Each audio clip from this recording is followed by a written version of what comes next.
शिव जी के लिए अखंड तप किया भागीरथ बाबा ने, ऐसी अखंड साधना करी कि भगवान शंकर का कैलाश धाम हिल जाए, पर शिव का कैलाश नहीं हिला।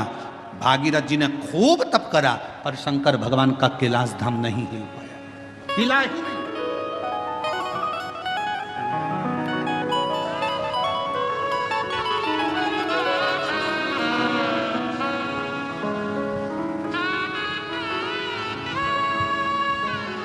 शिव जी तुम्हारे तप से, शिव जी तुम्हारी साधना से, शिव जी तुम्हारी तपस्या से जितनी जल्दी प्रसन्न नहीं होते, शिव जी उतनी जल्दी एक लोटे जल से प्रसन्न हो जाते हैं। और फिर निवेदन करूंगा, सावन का महीना लगते से ही मेरी जीजियों से निवेदन है, एक लोटा जल नहीं, कितना, 2 लोटा जल, दोनों हाथ में भरा हुआ। घर से निकलो तो 2 हाथ में हो, बाहर निकल कर भले फिर एक के ऊपर एक रख लो, मना नहीं, पर शंकर के मंदिर में जब पहुंचो दोनों हाथ में जल हो और शिव जी के ऊपर दोनों धार एक साथ, बाबा के धार जल की 2 एक साथ लगना चाहिए और शिव जी से अपने मन की प्रार्थना करना चाहिए, शिव स्वीकार करें। भागीरथ जी ने तप करा, शिव जी का कैलाश नहीं हिला, साधना करी, शिव जी का कैलाश नहीं हिला, तप साधना से शिव का धाम नहीं हिला, क्योंकि शिव तप से, शिव साधना से, शिव तपस्या से, शिव तुम्हारी साधना से जितनी जल्दी प्रसन्न नहीं होते, तप से जितनी जल्दी प्रसन्न नहीं होते, भगवान शंकर तुम्हारी यार साधना से जितनी जल्दी प्रसन्न नहीं होते, मेरा देव अधिदेव महादेव उतनी जल्दी एक लोटा जल से प्रसन्न हो जाता है। एक लोटा जल सारी समस्या का हल, जम के बोलो जरा, एक लोटा जल, ये भगवान शिव को प्रसन्न करने का सबसे सुंदर तरीका है। तुम शिव जी को चिरौंजी का भोग लगाओ ना लगाओ, खड़ी शक्कर लगाओ ना लगाओ, तुम शंकर भगवान को बेलपत्र चढ़ाओ ना चढ़ाओ, तुम शिव जी को कुछ देव चाहे ना दो, भगवान शंकर को तुम श्रीफल दो चाहे मत दो, पर शिव जी को केवल एक लोटा जल दे।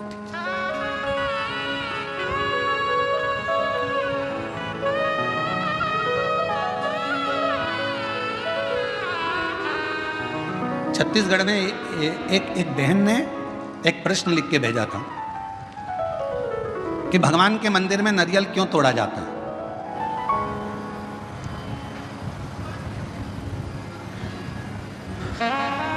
छत्तीसगढ़ का प्रश्न है, मुझे उम्मीद है महाराष्ट्र की जीजियां उत्तर दे देंगी।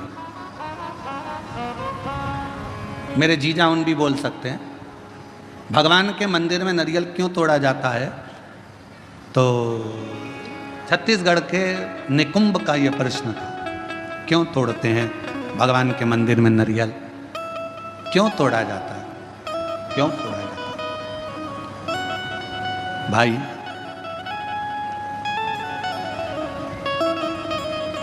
कहा तो कहा भगवान को प्रसन्न करने के लिए, पर हमसे अगर हमारे हम अब इस जगह पर हम हमारे शिव पुराण की बात नहीं कर रहे हैं, हम हमारे दिल की बात कर रहे हैं, हमारे मन की बात कर रहे हैं। ये हम हमारे मन से कर रहे हैं कि जीजी ने पूछा कि भगवान के मंदिर में नारियल क्यों तोड़ा जाता है, तो शायद मेरा दिल कहता है कि भगवान भी कहते होंगे,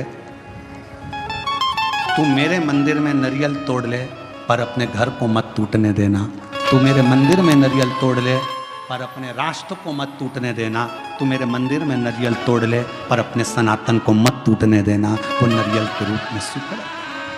ये मेरा दिल कहता है। किसी को गलत लगे तो मैं क्षमा चाहता हूं इस बात के लिए, पर मेरा मन कहता है कि मेरा शिव कहता होगा, मेरे राम कहते होंगे, मेरे हनुमान कहते होंगे, मेरे भगवान कहते होंगे कि मेरे सामने तू नारियल तोड़ ले पर अपना घर मत टूटने देना, मेरे सामने तू नारियल तोड़ ले पर सनातन धर्म मत टूटने देना, मेरे सामने नारियल तोड़ ले पर हिंदू धर्म मत टूटने देना, और मेरे सामने नारियल तोड़ ले पर मेरे राष्ट्र को मत टूटने देना। मुझे स्वीकृत है,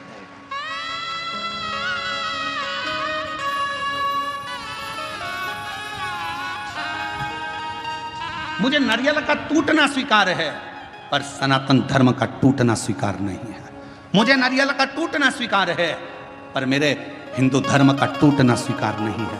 मुझे नारियल का टूटना स्वीकार है पर अपने भारतवर्ष को टूटना स्वीकार नहीं है।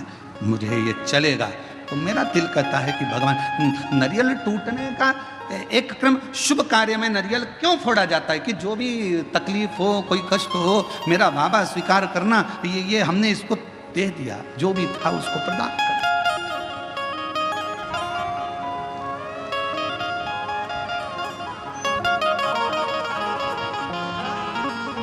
और इसीलिए शायद एक रहोगे तो सेफ रहोगे, शायद दुनिया के लोगों के लिए नारा इसीलिए एक बाबा ने दे दिया उत्तर प्रदेश के।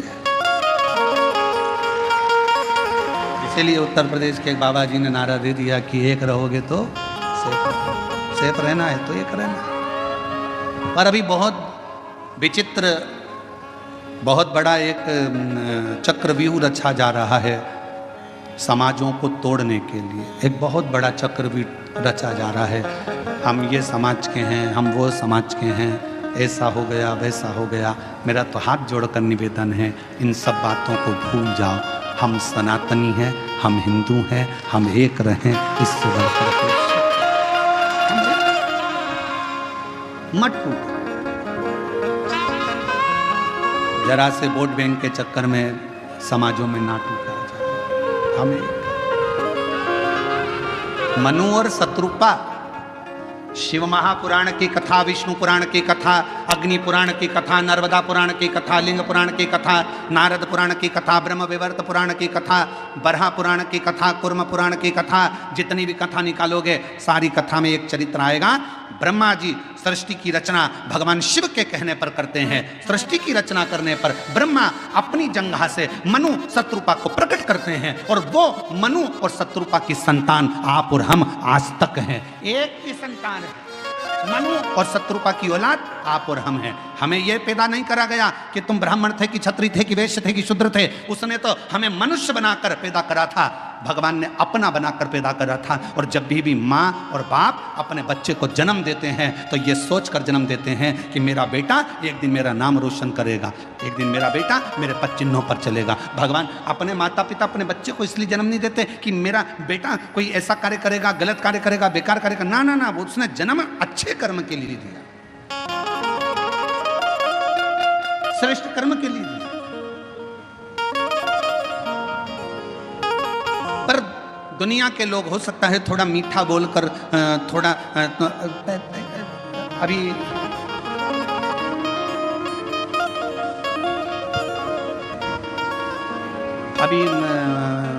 बहुत अच्छे अच्छे फल आ रहे हैं बाजार में, बहुत अच्छे अच्छे आ रहे हैं। उसमें से एक मैंगो, आम,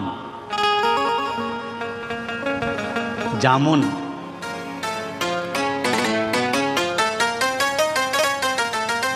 केला, पपीता, बहुत अच्छे अच्छे फल आ रहे हैं। जाम,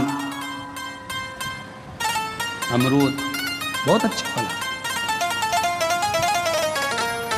फल वाले के पास जाकर फल खरीदिए। फल भी हमको प्रेरणा देते हैं, फल हमको ज्ञान देते हैं। थोड़ा खट्टा फल होगा ना, अच्छा है, ले लो। ज्यादा मीठे के चक्कर में पड़ोगे ना, मीठा तो रहेगा पर फल के अंदर कीड़ा पड़ा रहेगा। फल मीठा है पर जितना मीठा फल होता है उतना अंदर से सड़ा होता है। जितना मीठा फल होता है उतना अंदर में कीड़ा होता है। इसलिए ज्यादा मीठा बोलने वालों से सावधान रहना। ये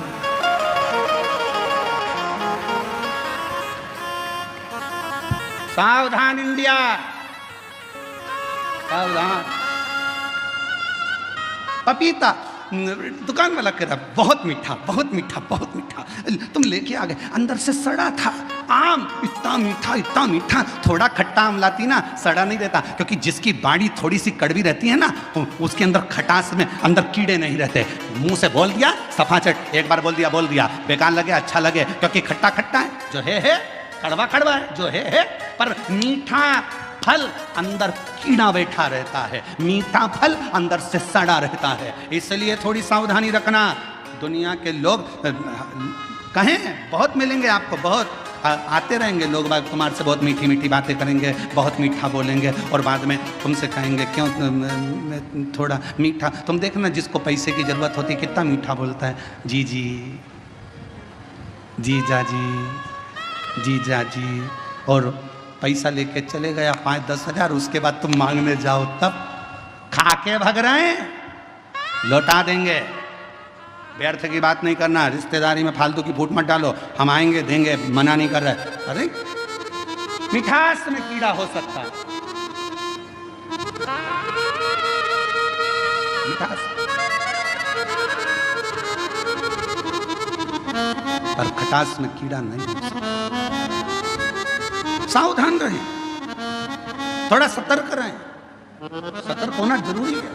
मेरे शंकर भगवान की कथा कहती है शिवजी का कैलाश धाम नहीं हिला, बहुत तप करा, भागीरथ जी ने साधना करी तप करा, पर भगवान शंकर का कैलाश नहीं हिला क्योंकि उनने तप करा था। अगर तप की जगह पर एक लोटा जल लेकर पार्थिव लिंग का निर्माण कर कर शिवजी को जल चढ़ा देते, मेरा शंकर सामने प्रकट हो जाता। और आखिरी में भागीरथ जी ने देखा शिवजी प्रकट नहीं होते, तब भागीरथ बाबा ने वही किया जो आप करते हैं, एक लोटा जल मेरे भागीरथ बाबा ने शिव को हृदय का जल चढ़ाना प्रारंभ करा तो शिव सामने आकर प्रकट हो गए। मांग तुझे क्या चाहिए भागीरथ, बोल तुझे क्या, क्या दूं मैं, क्या दूं।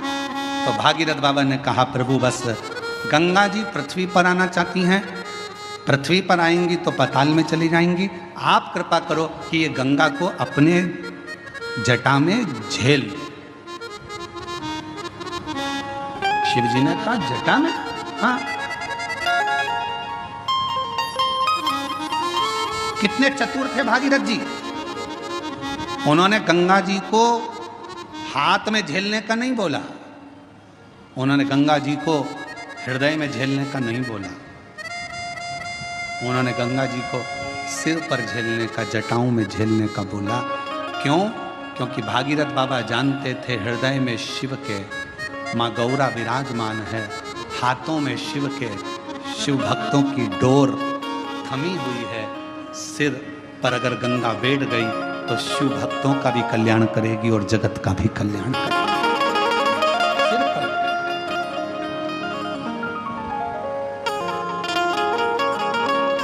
और मैया ओ गंगा मैया, मैया ओ गंगा मैया, गंगा मैया, मैया ओ गंगा मैया। ये जगत का कल्याण करने वाली गंगा, जगत का उद्धार करने वाली गंगा।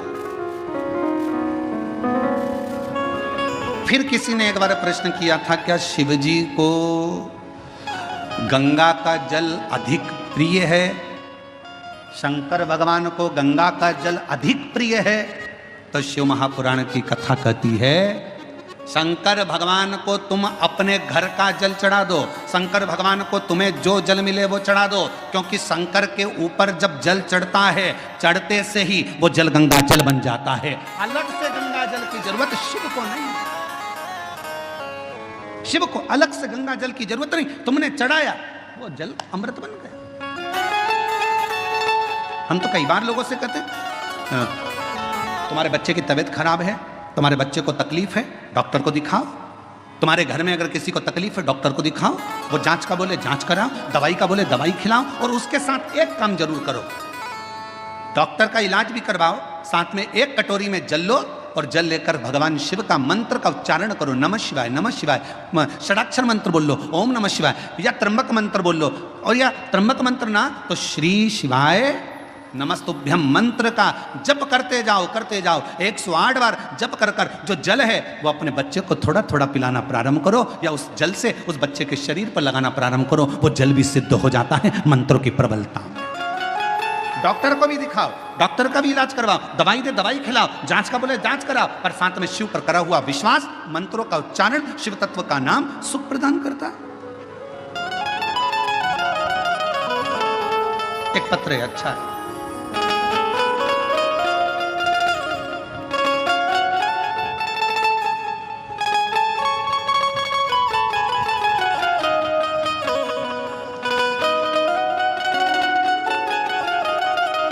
दिव्या गुलाब सिंह राजपूत, जन्म दिनांक 22/7/2008, मुकाम पोस्ट जय सिंह नगर, महाराणा प्रताप, तालुका गंगापुर, जिला छत्रपति संभाजी नगर। मोबाइल नंबर ये है। कहीं बैठी हों? आप ही हैं? बच्ची आई है साथ? आ जाओ, ले आओ। मैं दिव्या राजपूत, बाबा की कृपा से मेरी जन्मजात एक बीमारी है किडनी की। मेरी एक किडनी पूरी बेकार है और दूसरी किडनी मेरी 20% काम कर रही है। डॉक्टर ने कहा था कि सिर्फ 2 साल तक जीवित रह सकती हूँ, पर शिवजी पे भरोसा कर कर आज तक जीवित हूँ। ये मेरे शंकर की करुणा है, मेरे शिव की। गुरुदेव, पहली किडनी तो थी नहीं, दूसरी भी 20% ही बची थी, तो डॉक्टर ने मुझे 2 साल दिए थे कि अब तुम 2 साल से ज़्यादा नहीं रहो, पर बाबा की कृपा से मैं जीवित हूँ, अच्छी हूँ। गुरुदेव, मैं हर जगह कथा में पहुंची। गुरुदेव, कथा में आने का मेरा केवल एक ही काम था, क्योंकि मुझे डॉक्टर ने डायलिसिस पर डाल दिया और डॉक्टर ने कह दिया था कि डायलिसिस चलेंगे। अब मन करता था कि डायलिसिस की जिंदगी क्या जिंदगी। तब किसी ने कहा कि अगर पंडाल में बैठकर शिव महापुराण की कथा सुनी जाए, शिवजी को 1 लोटा जल चढ़ाया जाए, तो उसका फल जरूर मिलता है। और बाबा की ऐसी कृपा हुई, मैंने नागपुर, सीहोर, छत्रपति संभाजी नगर में कथा को सुना और वेजापुर पंडाल में भी कथा सुनने के लिए आई हूँ।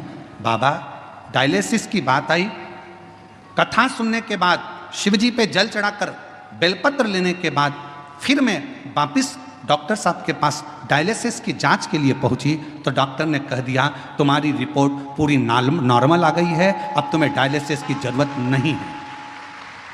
पत्र को आप लोग देख सकते हो, पूरी रिपोर्ट नॉर्मल आ गई है, अब तुम्हें डायलिसिस की जरूरत नहीं है। मैं बाबा को यहाँ प्रणाम करने के लिए आई, मैं बाबा को नमन करने के लिए।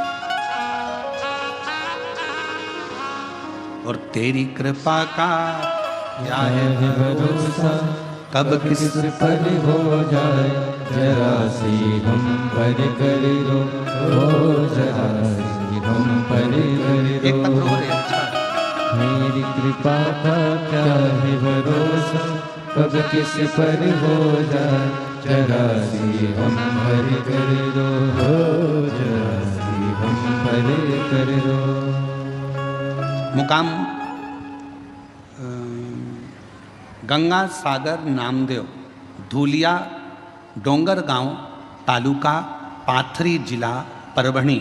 डोंगर गांव में हम रहते थे और डोंगर गांव में रहते रहते हमारे को बच्चे तो हुए, पर बच्चे शांत हो गए, जीवित नहीं रहे। गुरुदेव, हम वहाँ रहने के बाद में डॉक्टरों से इलाज करवाते रहे।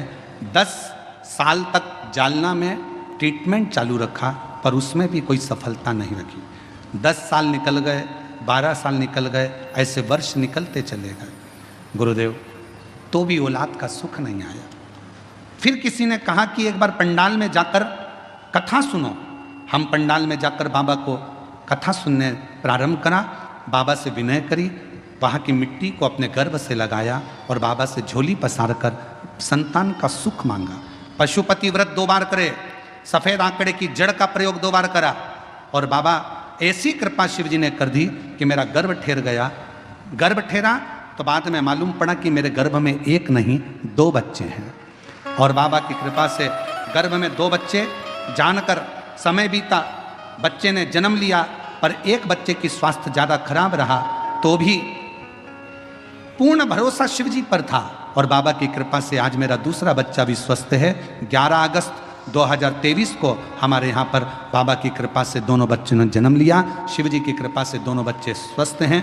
दोनों का फोटो लगा रही हूँ, फोटो आप लोग देख सकते हो। और अगर बच्चे आए हों तो उनको लेकर बेलपत्र लेने के लिए आ सकते हैं। तेरी कृपा का भरोसा, कब किस पर हो जाए,